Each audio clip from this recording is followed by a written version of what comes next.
So morning kami ni Pam. So nandito po tayo ulit sa ating bahay kami ni Pam. So nakita nyo po itong ano natin, tilapia ko ito kami ni Pam. So pero ngayon kami ni Pam, bad news po kasi nanakawan po tayo ng ating mga tilapiahan dito kami ni Pam. Kahit ganito po kami ni Pam, mahirap man at nakakadismaya kami ni Pam kasi siyempre pinaghirapan mo sa loob ng ilang buwan.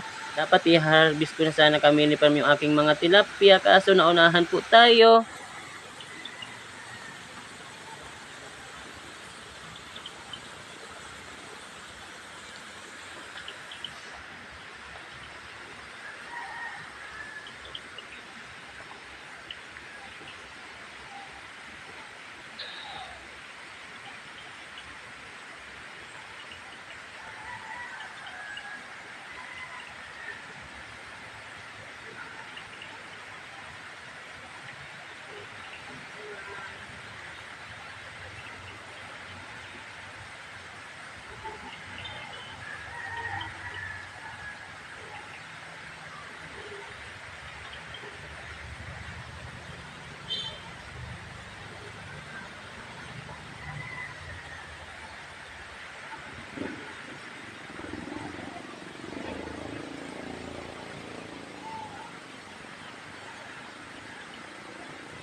Ayan na nga po kami ni Pam. So nanakawan po tayo ng ating mga tilapia kami ni Pam. So nung kasagsagan po ng ulan. So, pag kinaumugahan kami ni Pam, pumunta ako at para kasana kami ni Pam ng ating magpapakain. Kaso nagulat ako kami ni Pam.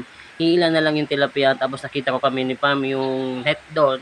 Bandang baba kami ni Pam is na umangat siya kami ni Pam. Inangat. Yun yata ginamit nilang panilo para sa ating mga tilapia kami ni Pam. Tapos dito kami ni Pam, bandaya may pinya, andyan ako kami ni Pam, may dalawang pinya dyan. Kaso nandito na kami ni Pam sa taas. Ang gagaling ng mga magnanakaw kami ni Pam. Alam nila kung kailan nila pwedeng i-harvest yung mga tilapia natin. Kasi parang kami ni Pam, hindi ko pa talaga siya gagalawin. Mga buisit sila kami ni Pam, mga hayop sila kami ni Pam, mga tangina sila kami ni Pam. Alam mo yung tipong gano'n, galit na galit ka kasi pinaguran mo siya kami ni Pam ng ilang buwan para kahit paano, di ba? Tingnan natin kung kung magbubloom ba itong tilapia natin. Kaso kami ni Pam, naunahan tayo ng mga hinayupak na kung walang ibang kundi magsubaybay ng mga natin, hayop-hayupan. Walang magawa sa buhay. Yung mga magnanakaw na yan, kapatid ng manluloko, mga kurap yan kami ni Pam. Alam mo yung tipo na ganon, nakakasawa yan kami ni Pam dito, banda.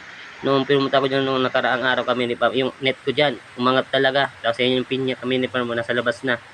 Di ba? Pero wala tayong magagawa kami ni Pam kasi nandyan na. Kundi harapin na lang natin yung mga bagay-bagay na nangyayari at bigyan natin ng tamang solusyon.